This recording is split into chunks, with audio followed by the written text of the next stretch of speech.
Hi guys! Ah! Dito na po to guys. Vlog na po to guys. Sa wala lang ni guys. Sige. This is our JB guys from Indonesia.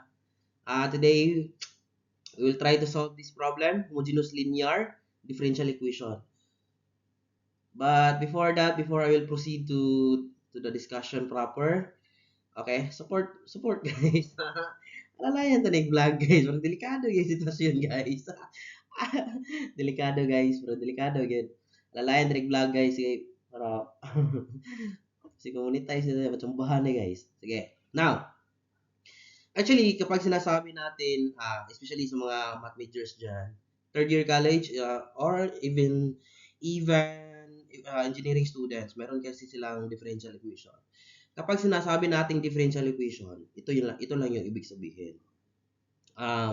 Actually there are so many types of differential equation. Meron tayong tinatawag na si parabol DE, si parabol differential equation, explicit differential equation, yung example, this one. No. Wait. What I dx, what I mean, this one. dy over dx. Ito yung explicit differential. For example, 2x. Then, kunin mo yung derivative na yan. That is what we call explicit differential equation. Kapag sinasabi naman implicit, example, this one, x squared plus y squared is equal to 0. You will derive this one. This is implicit differential equation. Okay? Now, today, ang ating pag-aaralan is homogeneous linear differential equation. Actually, this is our assignment before. I could still remember when I was still in third year college. Yeah, this is our assignment before. Actually, kapag sinasabi nating homogeneous differential equation, ito lang yon. Homogeneous means lahat ng terms sa equation ay the same lang yung exponent. Example, this one. X, meron yang 1 exponent. This one, merong 1 exponent. This one, merong 1 exponent. The same lang yung exponent ng lahat ng terms sa equation. That is homogeneous. Kapag sinasabi natin combination, homogeneous of linear differential equation, kapag sinasabi naman natin linear differential equation, ang degree, kasi meron yung order and degree. Degree ng differential equation is 1. Linear kasi, the highest exponent of linear is 1. 1 yung exponent. Now, try to observe the problem. This differential equation is not si parabol DE. Therefore, we cannot solve this one using si parabol DE. Ang ating gagawin now is we will transform this one into si parabol differential equation. But how? There is one property that one here. We have to let y is equal to vx, this one. And dy x dv plus v dx by using the product rule. Okay? Product rule of differentiation. Product rule of differentiation, recall lang natin, for example, this one. U prime v plus v prime u. Example, this one. This v, if we are going to derive x with x with respect to v, this one, x dv.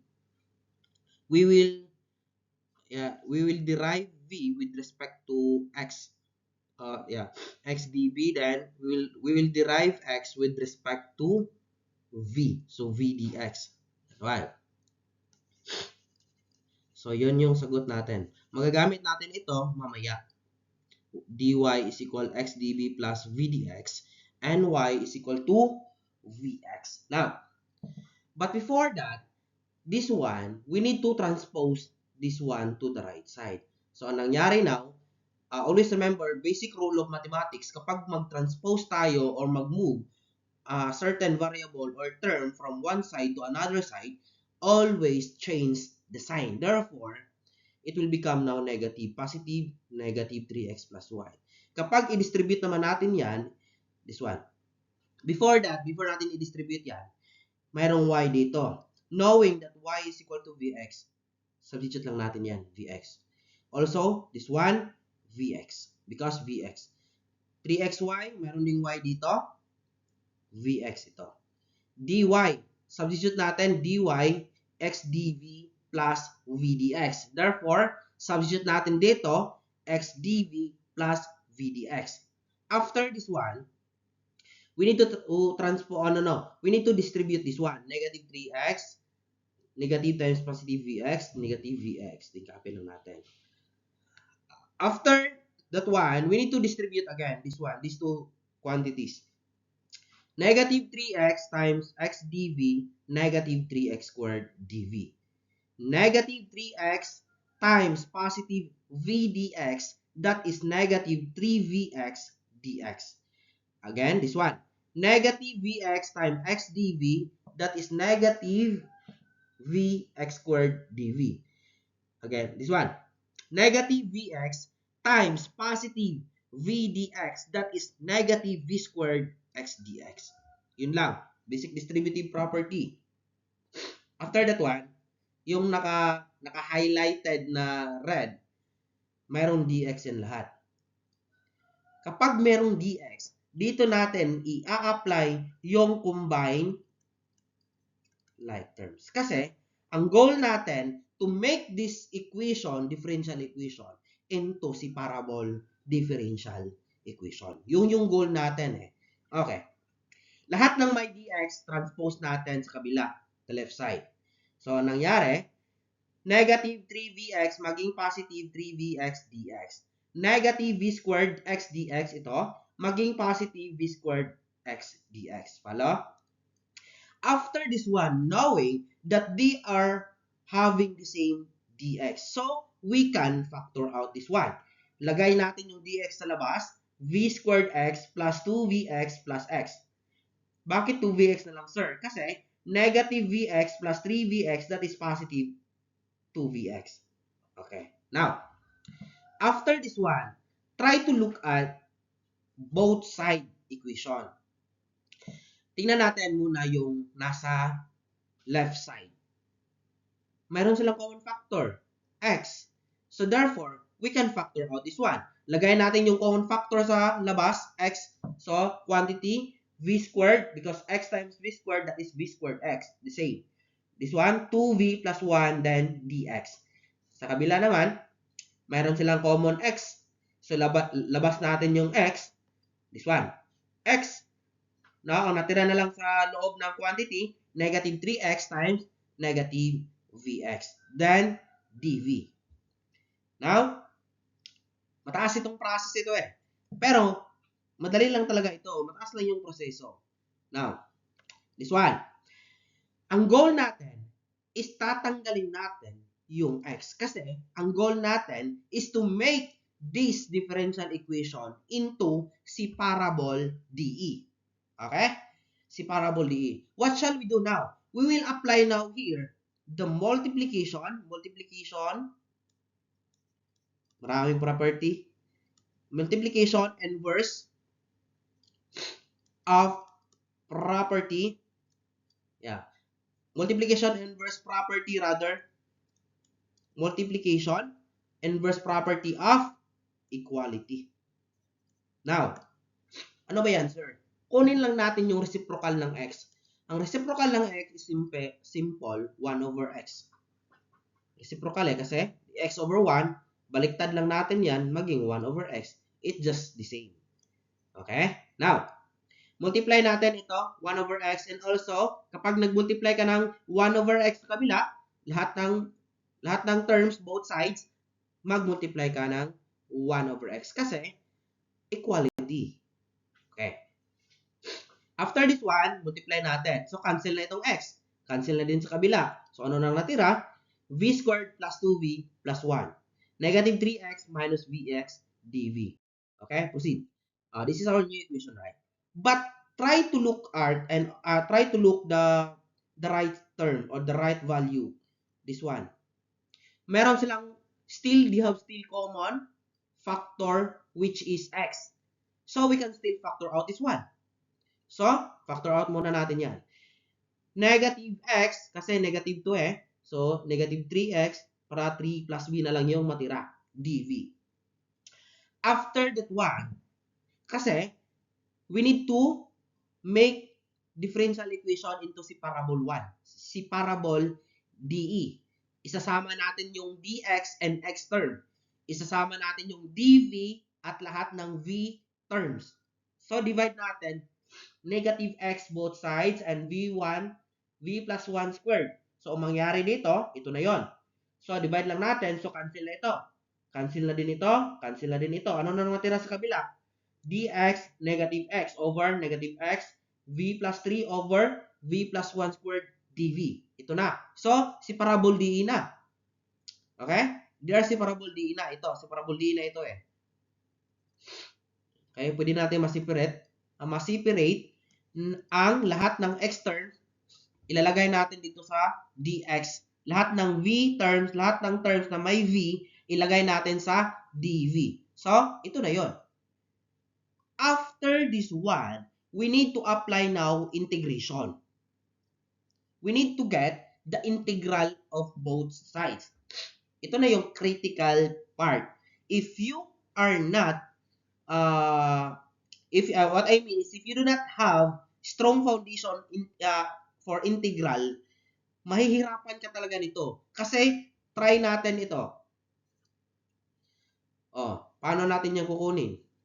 Anong gagamitin natin na method? So, ipapakita ko sa inyo kung paano yan isosolve later.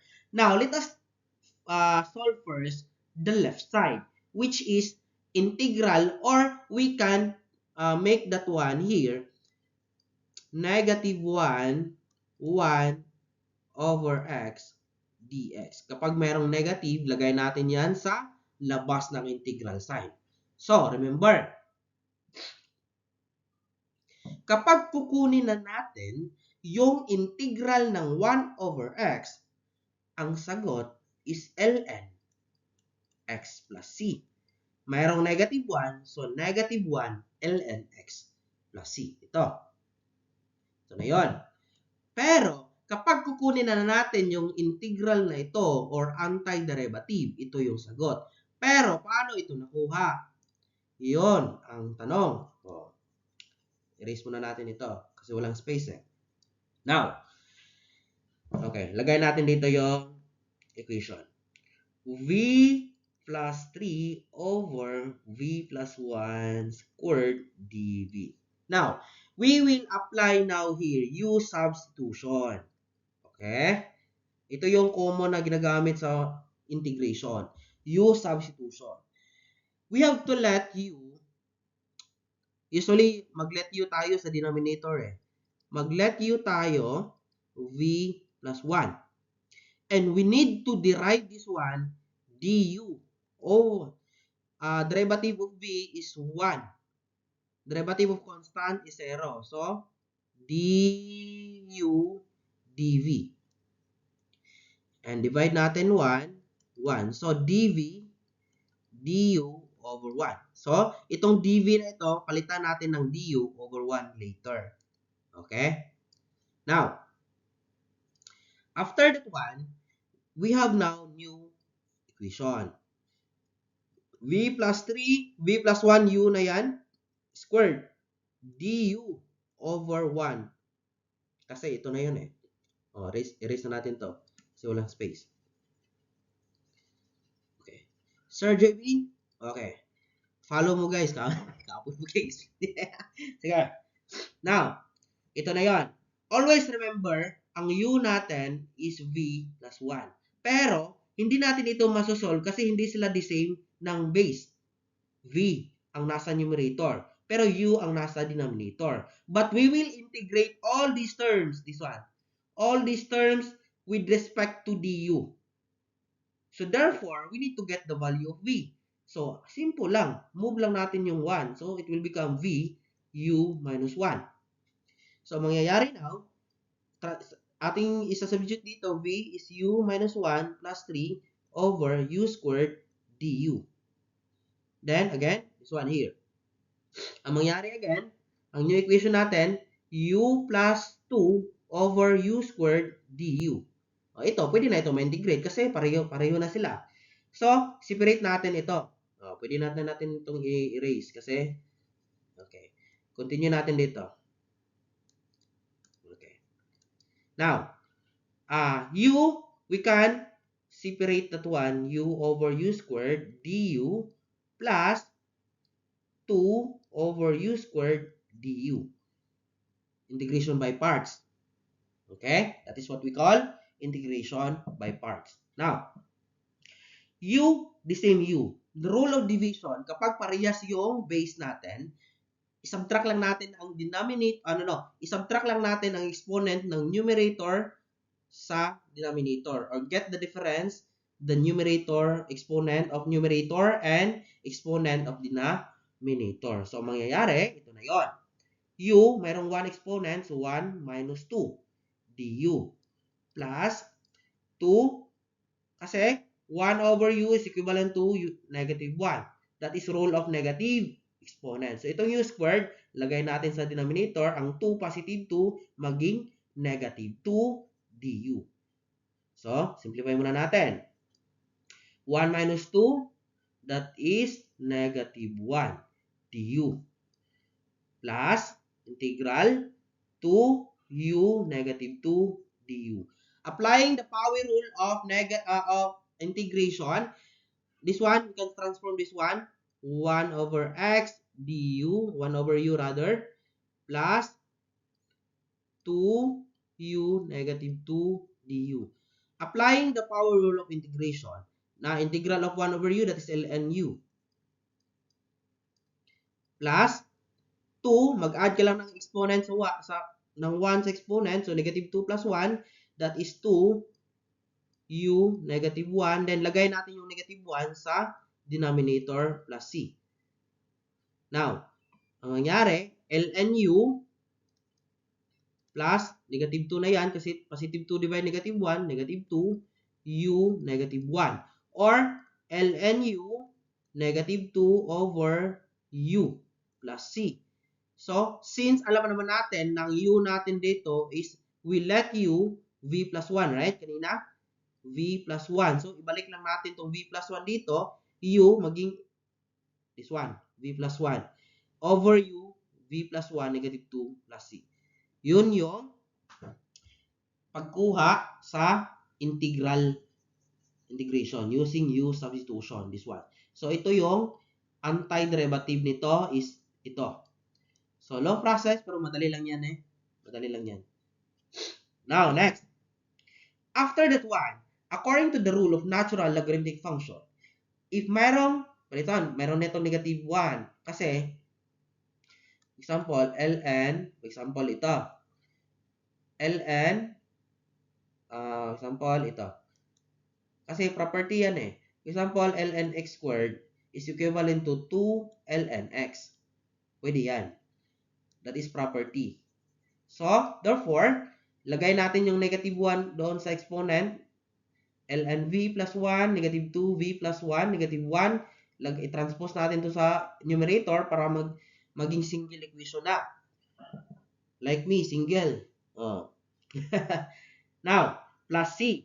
Ang goal natin kasi dito, ang purpose ni arbitrary constant, which is our c, is to get the general solution of a certain differential equation. We can transform this one. It will become ln 1 over x. This one. This one, v, saan natin kinuha? We let you here. Kanina sa first slide, we let y, kasi hindi na ito mabalik eh. Y is vx, right? Kanina. Then, we need to get the value of v. So, divide lang natin x both sides. So, v is equal to y over x. Ito na yon. V, substitute natin y over x. This one, v, y over x. Then, this one. Actually, mayroon itong given na x is 3, y negative 2. So, substitute lang natin ito. This one. X is 3, y is negative 2. So, substitute lang natin lahat. So, if ating isosolve ito, that is 1 over 3. This one, negative 2, 1 over 3 raised to negative 1 plus c. So, pwede na natin itong i-move. So, that is 6, right? If we simplify this one, that is negative 6. So, move natin lahat ng this one, move. It will become ln 1 over 3 minus ln 1 over 3, negative 6, it will become positive 6. So, C na lang ang natira. So, cancel na ito. So, 6 na lang. C, ang value ng C natin is C is equal to 6. Therefore, our general equation is this one. ln 1 over x is equal to ln y over x plus 1, negative 2 times y over x plus 1 raised to negative 1 plus over 6, or ln y over x ln y over x plus 1 negative 2 y over x plus 1 plus 6. So, yun. Or pwede natin yan kasi negative 1. Pwede natin ilagay yan sa denominator. So, ito yung final answer. Okay? Thank you so much. This is Sir JB from Indonesia. Lahat ng math natin na ating sasagutan. Okay. So, support guys. Suggest lang kayo ng topic sa comment section guys. Kapag meron tayong free time, yan ang aking i-discuss sa next vlog or online discussion ko. Maraming salamat sa inyong lahat.